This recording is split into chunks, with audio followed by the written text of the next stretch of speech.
Это папа котят, кот. А, Тут показаны котята, какие были, какие стали. То есть котики и кошечки. Манчкин стандарт, короткие лапки. И Манчкин лонг, длинные лапки, несколько. То есть все в любимцы, все кастрированы, стерилизованы. Вес 500-700 грамм. Их братишки, сестренки сейчас родились новые. То есть если кому-то надо такого котика, обращайтесь, приходите, смотрите, выбирайте. Доставка по другим городам России тоже есть.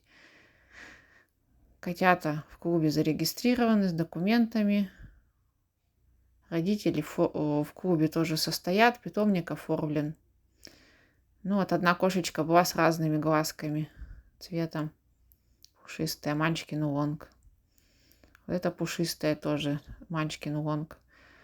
А так в основном короткошерстные котятки рождаются с голубыми глазками и пойнтового окраса.